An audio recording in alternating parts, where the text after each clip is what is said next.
Good evening, creatures of the night. I hope you enjoy this episode featuring Variant Dogmans, the hyena-type. If you haven't yet, go check out my new book available on Amazon, Werewolf Ranch, inspired by true events. The link to the novel is in the description below. Go get something creepy. You won't regret it. And don't miss your chance to scream. Have a good night.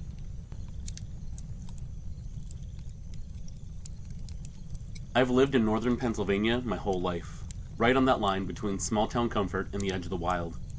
We get everything out here. Raccoons, deers, the occasional black bear nosing around before hibernation. I've always said if you keep your trash cans tight and don't leave food out, nature minds its own business. My wife Carla and I moved into this place about 7 years ago. It's a quiet neighborhood, spaced out houses, tall pines and hardwoods behind the property. They stretch for miles. It's the kind of area where you still see your breath in October and smell wood smoke in the evenings. Our dog Tico, a sturdy mutt with a bark that could wake the dead, patrols the yard because he owns it. The trouble started early November last year, right before the first snow. One morning, I walked out to find the trash can tipped over, garbage scattered halfway down the driveway, coffee grounds, chicken bones, wrappers. It looked like a raccoon buffet.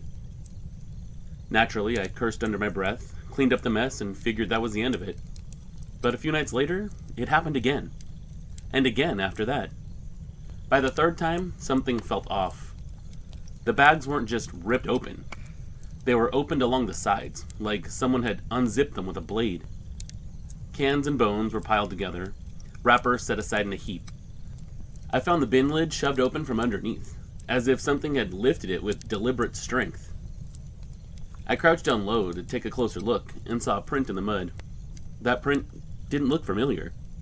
There were 4 deep claw marks dug into the earth, curving inward like hooks. That was the first time I felt a twinge of unease. Whatever it was, it didn't seem like it was just scavenging. It was working. It looked like it was almost sorting things in this weird, disorganized way. Like it was looking for something specific and pushing everything else right out of the way. A few nights after I found that strange print, Tico woke us up with his barking. It wasn't his squirrel on the fence bark either. This was that deep, frantic growl he used when something too big was too close to the property. Something that he defended his yard against, or that needed to protect us. I sat up in bed, heart thumping, and heard the unmistakable crash of a garbage can tipping over. Carla mumbled that it's probably the same damn raccoon. You see, I like to keep the window cracked at night, as long as I can. The cold helps me sleep better. This night was no different than any of the others. But what we heard was this deep grunting and heavy crunching. Tico went tearing down the hallway. I grabbed a flashlight and followed, but by the time I reached the back door, he was already pressed against it, hackles up, growling low. I cracked the door open just enough to peek through the storm glass. The smell hit me before anything else did, though. Like a zoo exhibit. Musky and gross, strong of urine. The motion light had clicked on too, so the whole yard was lit by this dull white glow. Something was moving near the trash cans again. I caught the shape of it as it shifted. What I saw looked like a hunched back, moving on all fours but high off the ground, like its front legs were shorter than the back for some reason. For a split second, it lifted its head. I saw 2 faint yellow reflections blink back at me. Then, whatever it was, bolted. We're talking fast, like impossibly fast, and vanished right into the woods. Carla came up behind me whispering, "What was it?" I told her I didn't know, though my mouth had gone dry for some reason. I guess it could have been a bear, I told her. Maybe a young one. She wrapped her robe tighter. Since when do bears run like that? She was right, and I didn't have an answer for her. We stayed up for a while, just listening. Every so often, I'd swear I heard something breathing out there, or a huff noise, like something was exhaling through its nose while it watched the house. Tico alternated between whining and barking, his body trembling but refusing to back down. Whatever it was out there, he could smell it, and he didn't like it one bit. And you know what? Neither did I. Because after years of being his best friend, I trusted that dog with all my heart. If he was nervous, I had reason to be too. The next week, things just got worse. Another morning, the trash can was a crime scene again. Cans on their sides, bags gutted, and that same stink hanging in the air. It wasn't the musky scent of a bear, or the garbage rot. This was different. It smelled like something dead and wet, like fur left out in the rain for days, like a carcass rotting. I tried everything I could think of. I strapped a bungee cord over the trash can lid. I bought one of those motion-activated lights from the hardware store and mounted it on the side of the garage. For a few nights, it seemed to work. Then one night, the garbage was torn up again, but the light never came on. Whatever it was, it had learned how to stay out of the beam. There was an intelligence behind what was happening. Too much thought for an animal. I thought maybe somebody was playing a prank on me. There were some teenagers that lived down the street, but even they weren't dumb enough to rummage around somebody's garbage in the middle of the night. And then came the night that we saw it clearly. We were sitting on the porch after dinner, talking quietly, having some coffee. Out of nowhere, Tico gave a low growl that rose into this sharp bark. It was a warning. Something was wrong. We both turned toward the end of the driveway and saw something cross the street under the streetlight. It moved fast, but I caught enough to know it wasn't any dog that I'd ever seen. Its back legs were long and powerful, pushing it forward in a loping, uneven stride. The front arms were shorter, but they were thick with muscle, and it loped awkwardly as it ran. It wasn't huge, but it was stocky and compact. The fur was this molted brown-red color that caught the light, and I swear its muzzle was spotted, like the spots you see on a hyena. For a split second, this thing turned its head. The shape was just 100% wrong. It had rounded ears, a sloped skull, eyes that were glinting, and then it vanished into the trees without a sound. Carla's hand clamped around mine. "That was a wolf," she said, and I could hear the trembling in her voice. I nodded, but inside I think I knew better. Whatever I'd just seen didn't belong in Pennsylvania, or anywhere that I knew. Hell, maybe this thing had escaped from a circus or something. And then it happened on a Friday night. The night that changed my life forever. The way I see the world, completely different now. Carla and I were watching TV when Tico sprang up from his bed by the door and started barking. We're talking these deep, feral barks. He was absolutely pissed about something. Before I could even react, I heard it. The crash of the trash can toppling over. And then it was followed by something heavy, scuffling across the gravel. Tico bolted through the dog door before I could even grab him. And I admit, instinct took over. I had to back up my dog. I snatched the nearest thing I could find, a golf club leaning against the wall, and ran outside in my bare feet. Trash was everywhere. Leftovers, more wrappers. They were scattered like a storm had blown through. Tico's barking guided me towards the hedge that marked the edge of our property. He had something cornered there, low and snarling. I raised the flashlight to my left hand, the club in my right hand. What the beam landed on stopped me cold. It wasn't anything that I knew. Hell, I still don't think I can identify it, and I've seen it myself with my own 2 eyes. And I've read a lot about these things since then. But here it was, something unearthly, crouched low, pressed into the hedge. Its head was definitely shaped wrong, broad across the crown, tapered into a blunt, spotted muzzle like a hyena's. The fur was thick, but uneven. There were patches of darker fur around the shoulders and along the spine where it rose into a hump. The front legs were shorter, but the back legs were long and coiled with muscle. Even crouched, it was as tall as Tico, and heavier by far. It let out a sound that made my blood run cold. This low, bubbling growl. Tico lunged, snapping. I yelled at him to get back, but there was nothing I could do. The thing swiped back with a claw. But here's the thing. That paw looked more like my own hand than Tico's paw, and the movement was so fast, it seemed to blur. I didn't think. I just swung. The club connected against its shoulder. The creature let out this sharp bark, half snarl, half screech, and staggered back.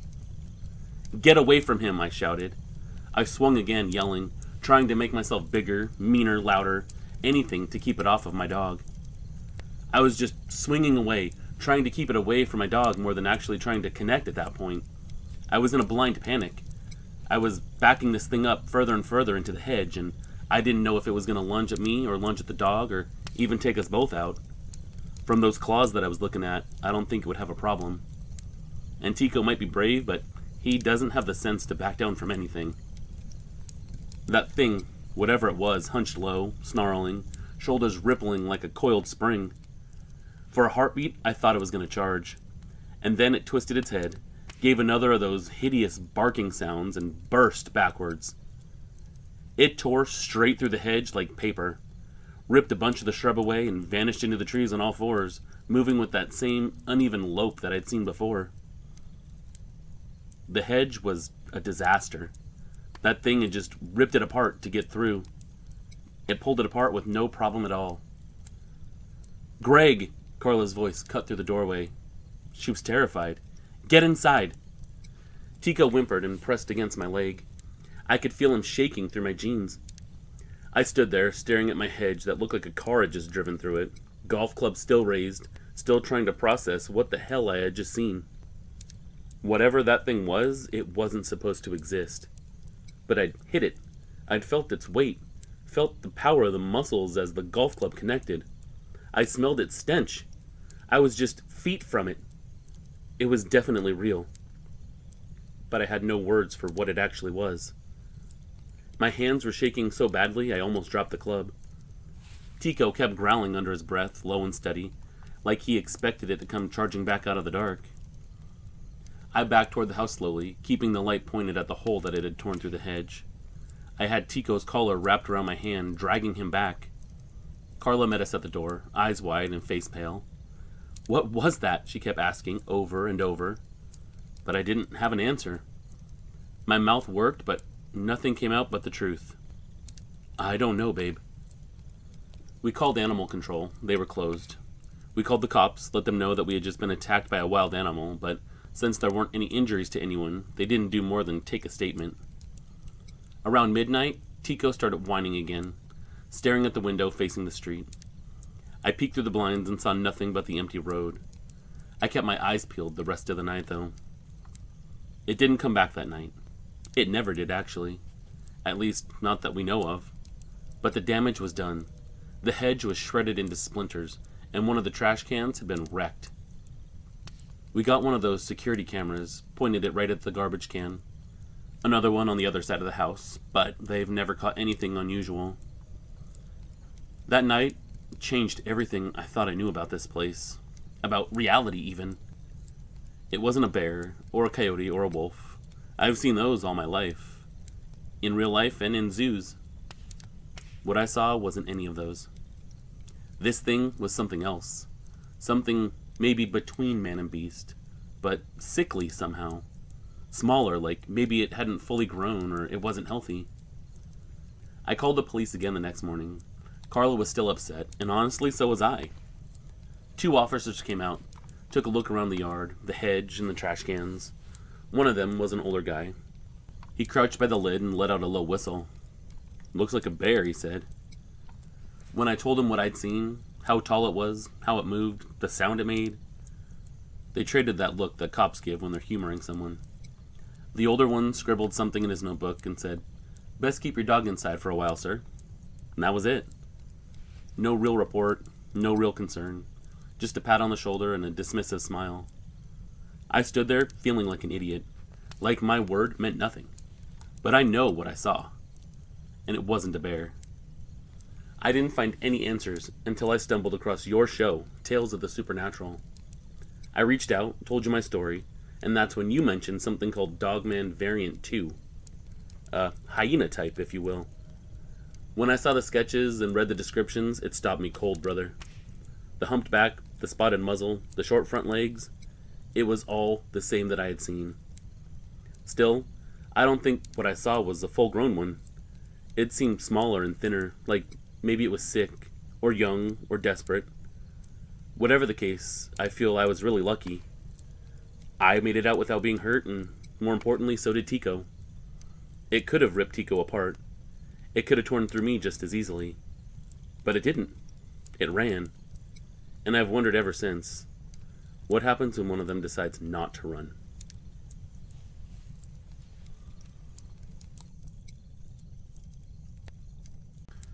My name is Tiffany. I'm 30 years old, a stay-at-home mom of 3, and I was 26 when this happened. I remember every detail of that night clearer than I remember most things from that year.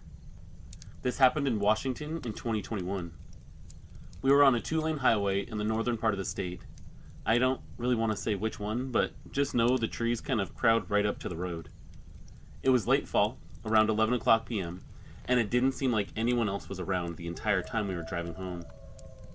I was driving because my husband wasn't feeling great. He gets migraines sometimes, and the last thing either of us needed was him behind the wheel fighting one on a pitch-black road. Our son, who was 11 at the time, had passed out in the back seat. I was about 7 months pregnant with our daughter, so I was already wired to be careful, especially out there where deer tend to pop out of a ditch out of nowhere. We were just coming back from visiting my sister, who lives about an hour away. Just dinner, some chatting, the usual family stuff. We left a lot later than we planned. We were talking quietly, so we didn't wake the kid, and every once in a while one of us would mention deer. Eyes on the right, I'd say, and he'd answer, rubbing the side of his head. I liked this drive. It was the same road we always took to my sister's, and everything outside was just black unless the lights hit it. It was peaceful. No houses, no farm lights, just forest on both sides. If not for what happened next, it probably would have been one of those drives that I would have forgotten about by the next morning. But we were coming around a long bend where the road curves just enough to limit what you can see ahead, and the headlights caught something moving on the right side of the shoulder. At first, it didn't even register as strange, just movement, the kind you brace for in case it's a deer thinking about hurling itself into your front bumper.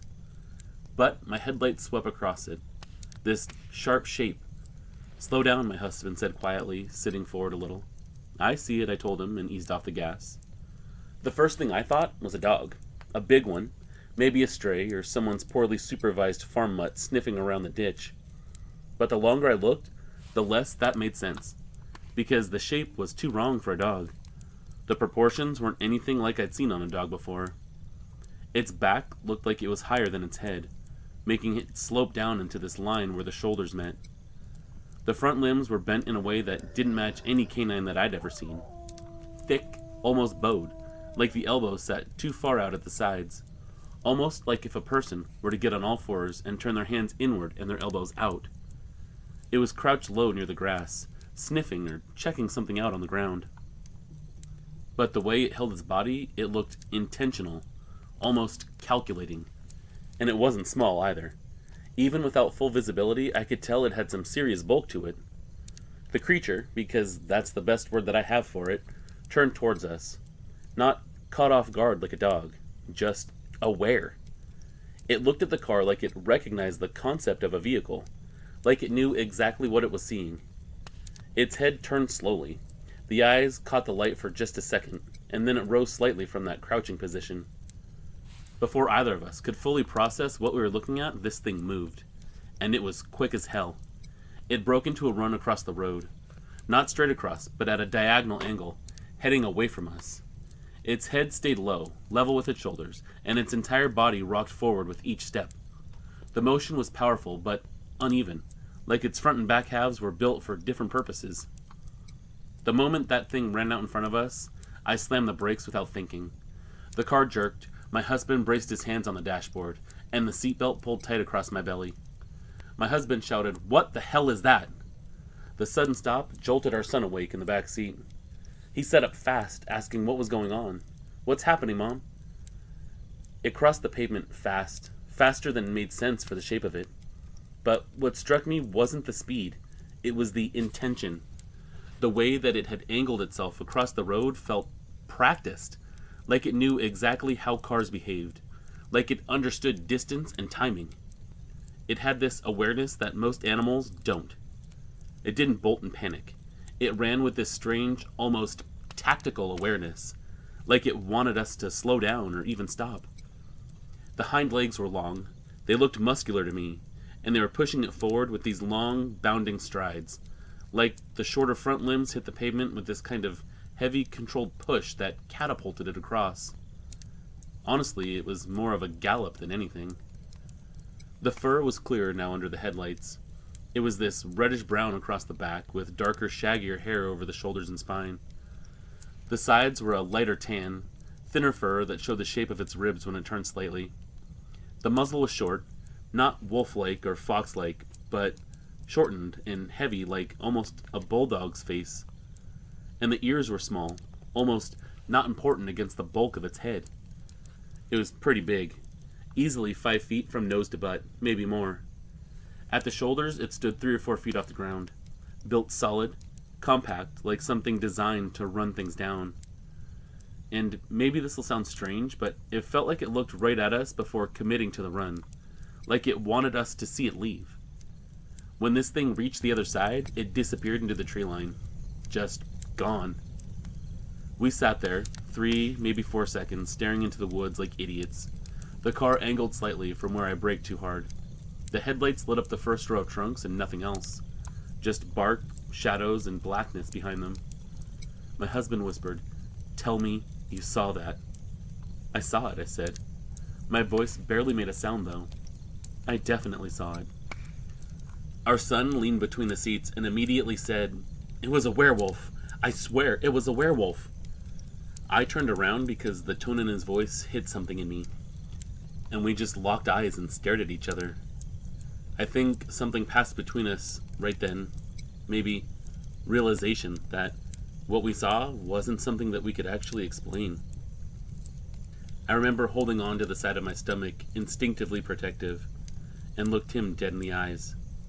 He wasn't joking, and I wasn't ready to tell him he was wrong, because with what I saw, I didn't have a better word for it. Not at that moment, and sometimes still.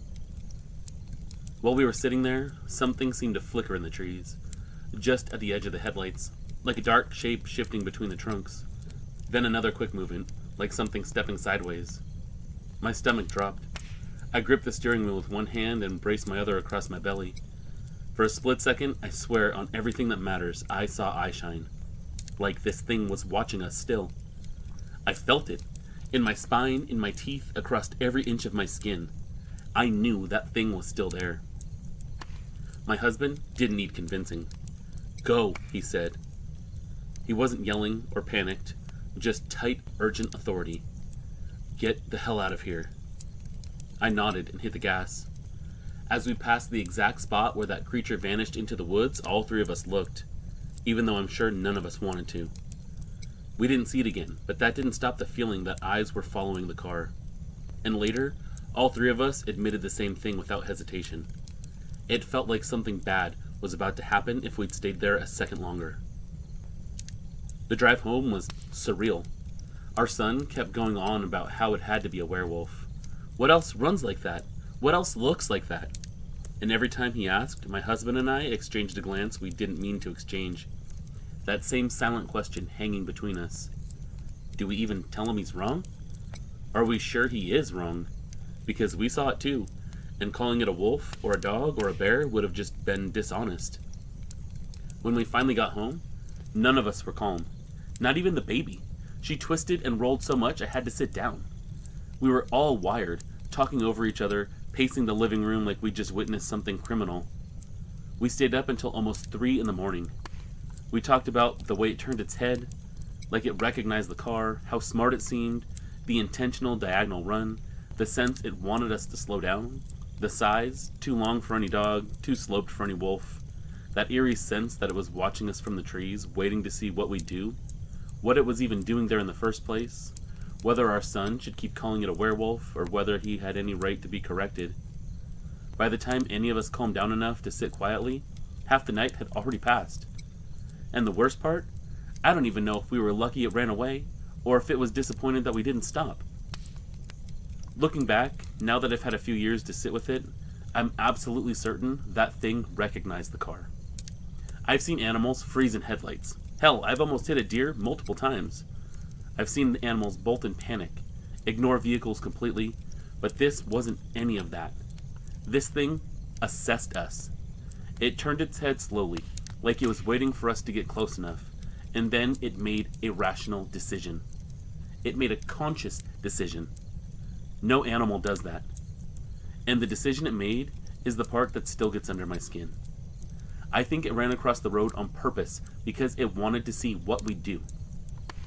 I have my own theory, and I know how strange this sounds, but I think it was testing us.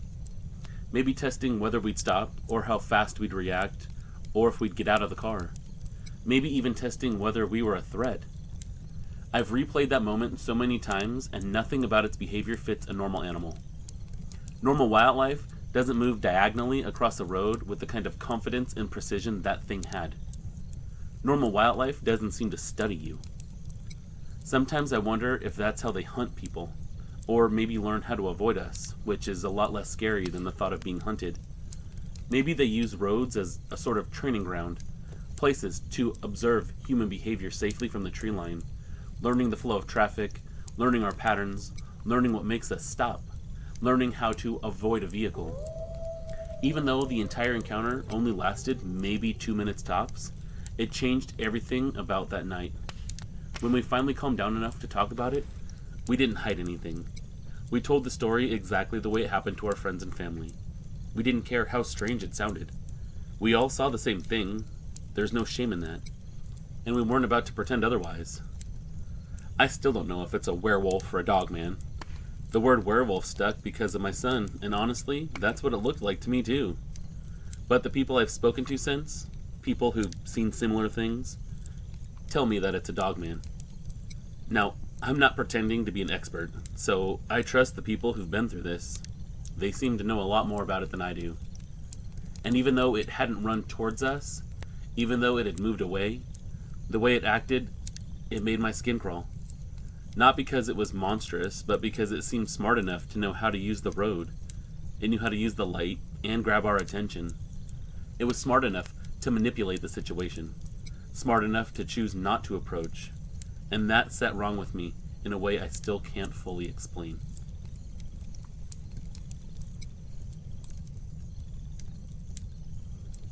I'm still an active duty trooper in a northern state, and that's about all I'm willing to share regarding that. I've worked this job long enough to know what can happen if your name gets attached to something like this. Rumors spread fast, and credibility means everything to us. So, I'm gonna stay anonymous. I'm not after attention or headlines, just the truth.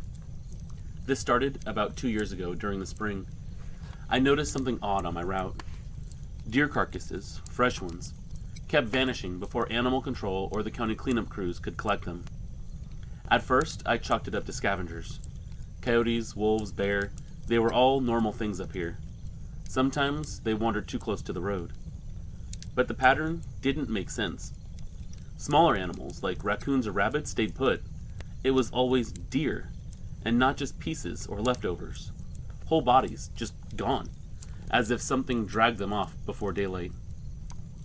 After the third or fourth incident, I started logging details in my patrol book. Location, time, condition of the scene.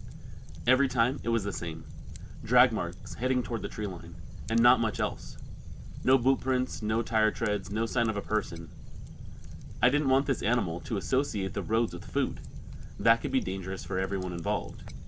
It'd be horrible if whatever was dragging it around got hit by a car too because it was trying to scavenge something on the road. And it only happened in the heavily wooded stretches at first. But then I noticed a deer gone further in towards town too. About 5 weeks into the pattern, dispatch patched through a call that stuck with me.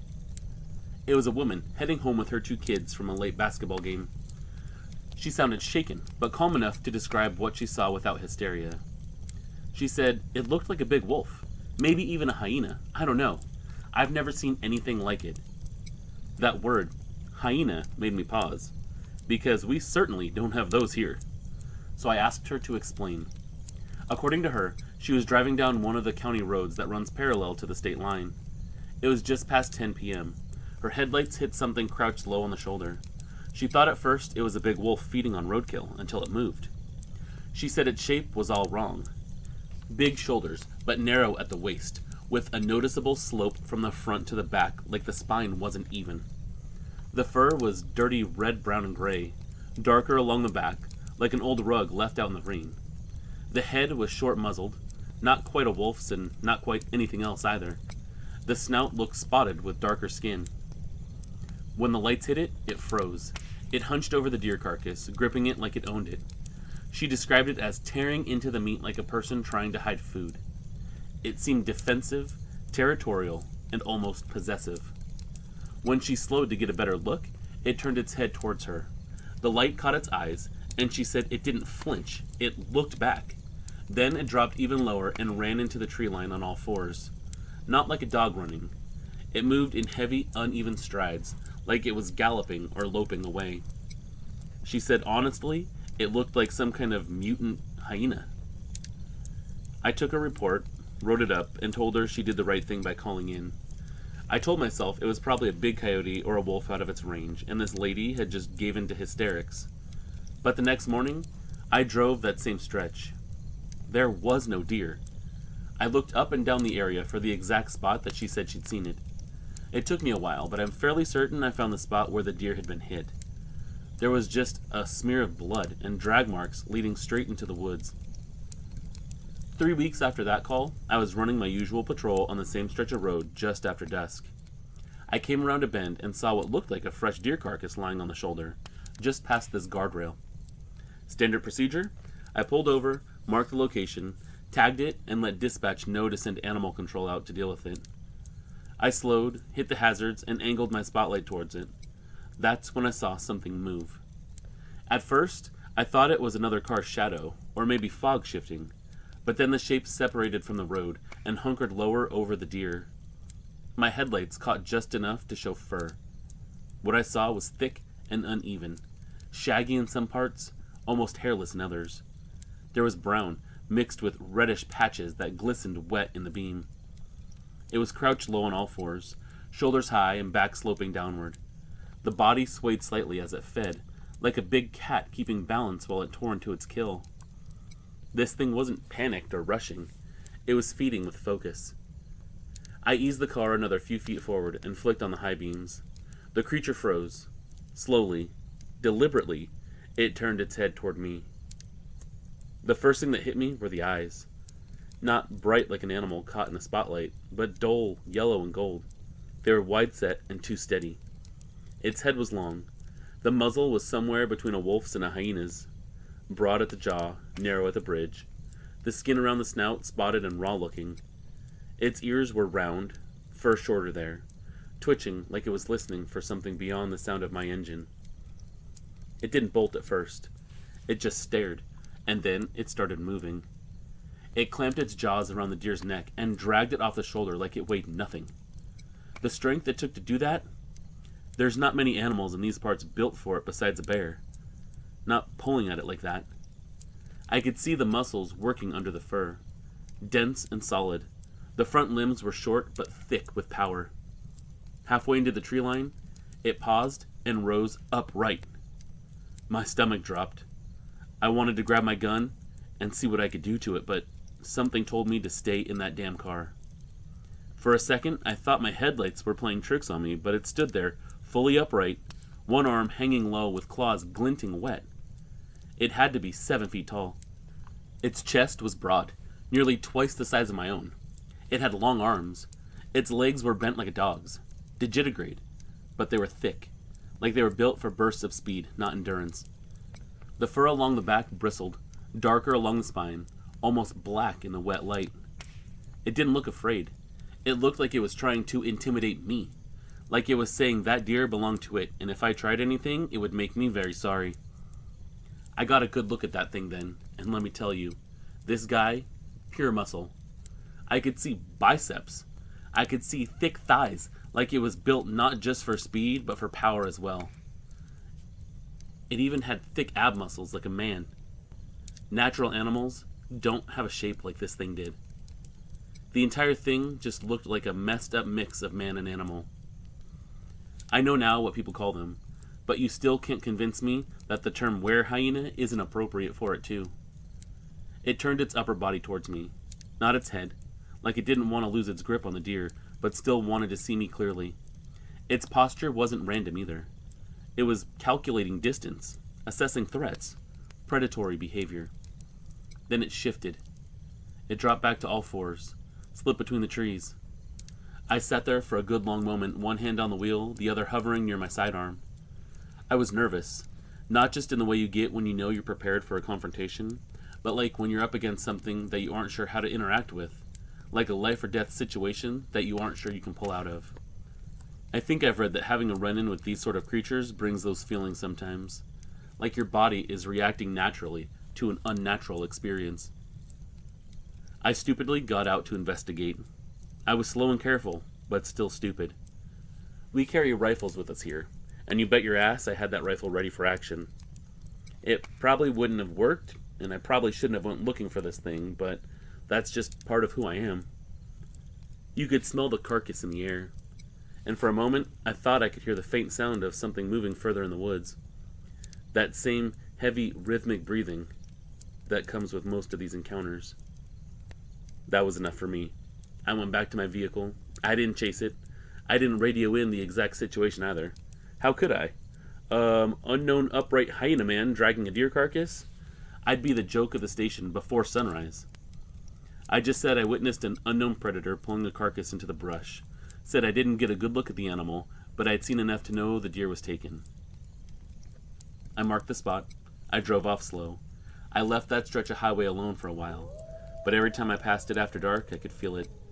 That pressure in your chest when something's still out there, like you're being watched. Now I can basically guarantee that it wasn't there every time I drove by just watching me, but that's sure as hell how I felt. In the weeks that followed, things just got stranger. Reports started coming in from neighboring counties. Hunters, hikers, highway maintenance crews all described the same thing. Deer found half-eaten, dragged into ditches or torn apart in the woods just off the main roads. Some of them weren't roadkill. Some of these animals were hunted down. A few local people I worked with stepped in and blamed wolves, saying their numbers were bouncing back in certain parts of the state. These weren't officers, more like scientists and biologists, but the bite marks were wider, deeper, and the force involved, they were crushing ribs. Spines were snapped clean. It didn't line up with anything in the region that I was trained to come against. I started logging every report I heard, cross-referencing them with my patrol area. That's when I realized all the incidents formed a rough corridor, a stretch of connected forest and back roads running 40 miles north to south, overlapping almost perfectly with my nightly route.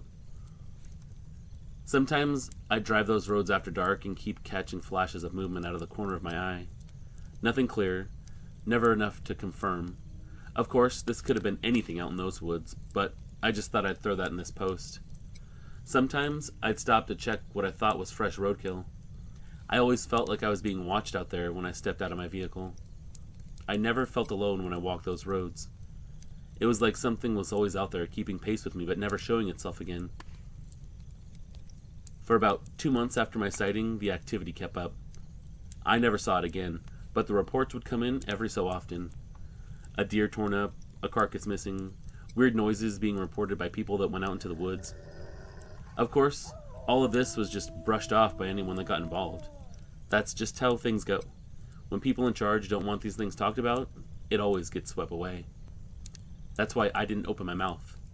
I just kept my eyes open instead. And then, just as suddenly as it started, it stopped. No more missing carcasses, no more late night calls from frightened motorists, no more evidence of something feeding in the dark. The woods went quiet again, like this thing just moved on. But it didn't feel right. Predators don't just stop unless they've been killed, migrated, or found something better to hunt.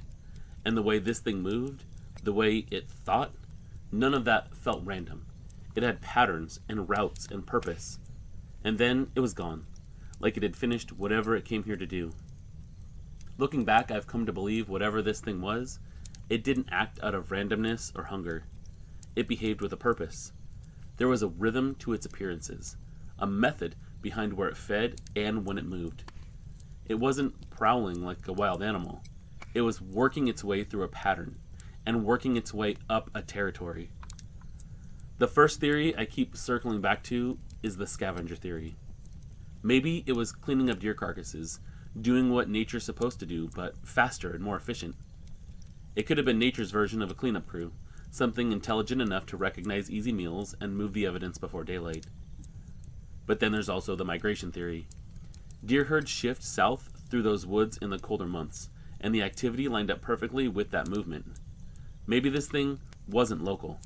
Maybe it was following the herds down, picking off what cars left behind, and then moved back upwards to do it again, and then maybe moved on down south with a deer. The part that keeps me up some nights, though, is this human crossover idea. Every disappearance happened after midnight, always when traffic was lightest, always in the stretches of road with the least visibility. Like it understood how people move, like it knew when it could act unseen. That's not instinct, that's intelligence and awareness. I've spent my whole career dealing with facts, measurable, explainable facts, but this one doesn't fit anywhere in the books. I don't expect anyone to believe me. That's why I keep my name private and just post this where I know that I could be anonymous. I don't even know if I'd have believed it myself if I hadn't seen it. But for a few months up north, something else was hunting the roads. Something that knew exactly what it was doing.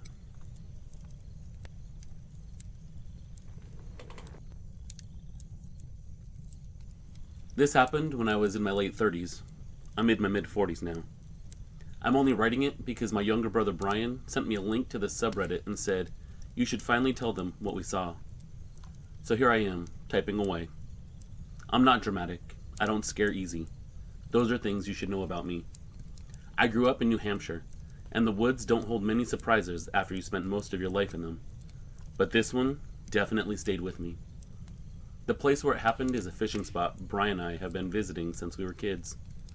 It's a runoff from a larger river, about a mile down a dirt road, and then another 10-minute walk into the trees.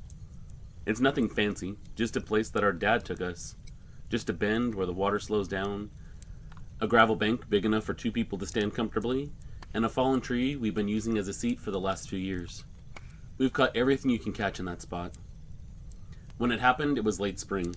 The days were starting to get longer, but the sun was thinking about dropping behind the trees that evening. The forest around there is thick. Wildlife is normal for the area. We've seen deer drinking in that exact stretch of water, raccoons digging around the bank, hawks drifting overhead, black bears wandering down the hills. Point is, nothing about that place ever felt unusual. It was familiar, safe. It was where Brian and I had went when we wanted to relax, talk, or just sit in silence. That day started exactly like that.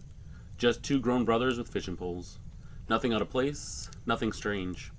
Not until later. We'd been out there a couple of hours by the time anything happened. The day had shifted into early evening. Bird noise dropped off then, insects were taking over, and everything felt like it was winding down for the evening. Brian was standing a little downstream from me. I was focused on my line when he straightened up a bit and looked down the bend. "Did you hear that?" he asked. At first, I didn't. Then it came again. It was like brush settling, branches hitting each other, followed by the sound of something stepping into shallow water.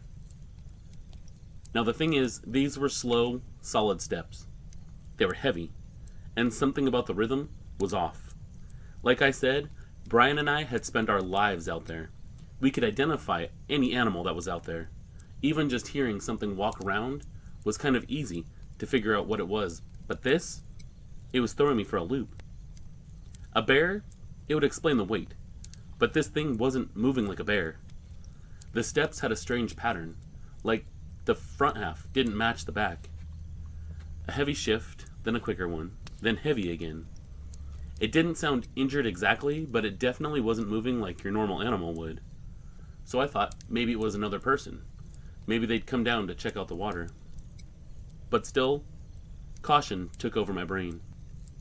Brian gave me a look, and without another word, we crouched down behind that fallen log. From there, we had a clean view of the bend in the creek, where the sound was heading towards us. The light was dimming, but not too bad. Still good enough to see everything.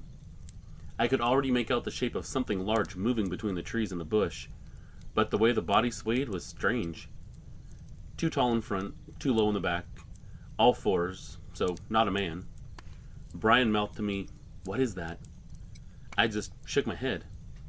Whatever it was, we both stayed low. Not from fear exactly, but from the same common sense you get when a big animal might be close. Stay quiet, stay still, don't draw attention to yourself. So we crouched there, watching, waiting, making sure that we'd see it when it stepped out into the open.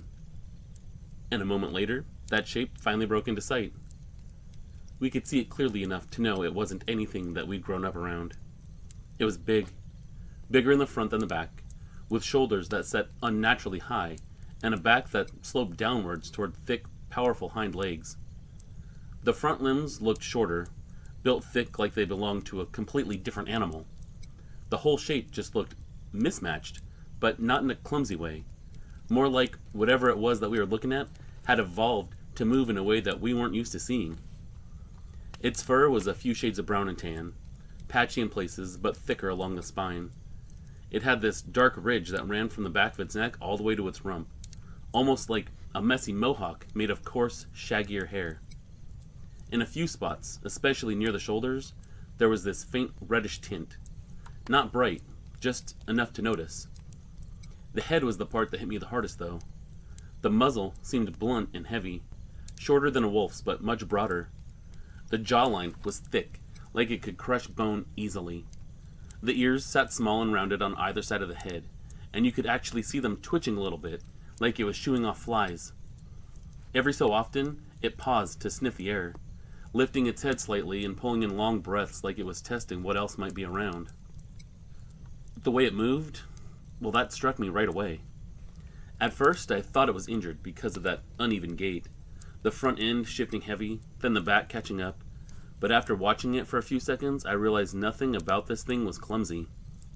That loping movement was natural for it. The leg proportions explained everything. Long, muscled hind legs and short front legs forcing that forward heavy stride. It turned to face the bushes nearest it, and stuck its mouth down to grab something. And then we saw what it was dragging. At first, it looked like a branch in its mouth, but then the shape turned, and a small fawn came into view. The legs trailed behind it, limp, the head bobbing with the movement of the thing that we were looking at. This creature held it in its jaws for a second, the way a big cat might hold its prey, and then, shockingly, this thing shifted the fawn into one of its front limbs. It hooked its claws into the hide and dragged it forward with a level of dexterity that you just don't see in predators. We watched as it crossed the creek. It was swimming right across it, dragging this fawn like no problem at all. When it reached the opposite bank, it paused and began climbing up the slope, still dragging the fawn with a hand. Halfway up, it seemed to rise up partially upright. Not fully standing, but just high enough for us to see just how tall it really was. A solid 6.5 feet, even hunched. It adjusted its grip on the fawn with a movement that looked disturbingly human. It shifted its wrist, repositioned its weight. It knew how to use those front limbs like hands. The creature turned and scanned the woods ahead, either completely unaware of us or not giving one single crap about us. Then it disappeared into the trees, dragging that fawn with it until we couldn't see it anymore. Those heavy footsteps up the slope faded first, then the subtle crunch of branches as it moved deeper into the woods. After that, there was nothing for a long stretch, just the water trickling the way that it always did. We stayed crouched behind that log, just watching the area it went off in, trying to see if we could see it again. It wasn't until the forest slowly came back to life that I realized how quiet everything had gotten while it was there. The frogs had stopped, the insects had gone silent. When the normal sounds finally returned, the frogs croaking and the insects buzzing, Brian was the first to speak, but his voice was barely above a whisper. What was that? I shook my head and just said, "Let's go." There wasn't anything else to say. We both knew it. We didn't rush. We didn't want to make extra noise. We took our time, listening, watching the far bank to make sure nothing was coming back. When we finally did gather our gear, it was silent, like we were afraid that any sudden movement would bring it running out of the trees. We kept glancing back toward the slope that it had climbed, half expecting to see it come back. The walk back to the truck was quiet. No joking, no talk about what lure worked the best, none of the usual brother stuff. Once we were inside the truck with the door shut, I finally let myself breathe normal again. Brian buckled his seatbelt, but kept staring out his window at the tree line. That wasn't a bear. You know that, right? All I could do was shake my head and say, yeah, I know. But Brian kept going. His words were tumbling out the way they do when adrenaline is still draining. It was Bigfoot. It had to be, right? Ain't nothing else it could be. Don't look like the pictures of him, though. Looked more like a werewolf to me. I told him to drop it. I just wanted to get home and we could talk about it later. Neither of us had a clue there was something called a Dogman at that point. Bigfoot was the only explanation. Brian nodded, but he didn't stop watching the tree line until we were a solid half-mile down the road. And even then, he didn't seem to relax. And neither did I. And the strange thing was, neither of us tried to explain it.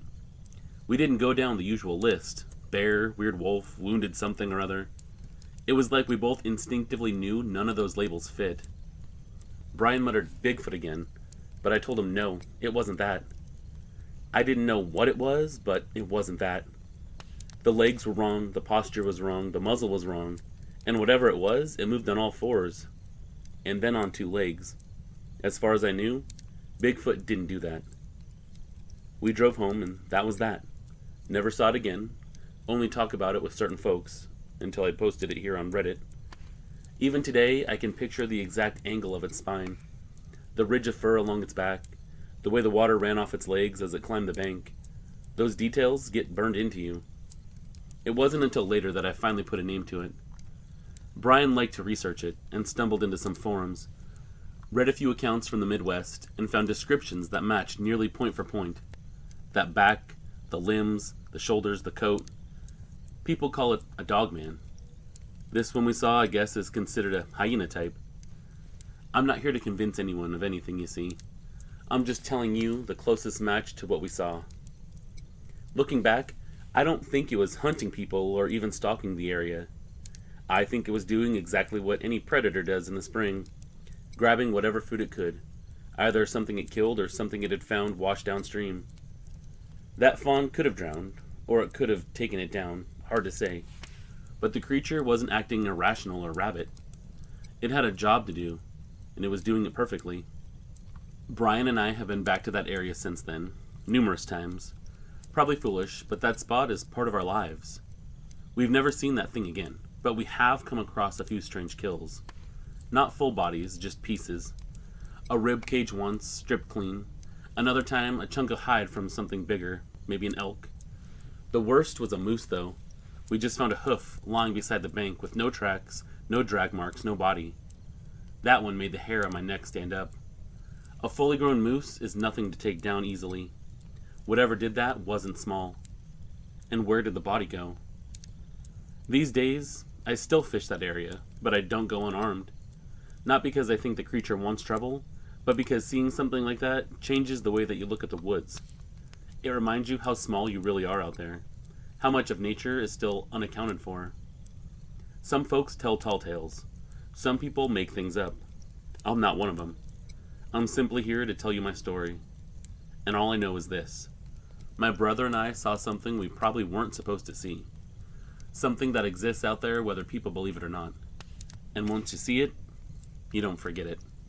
Ever.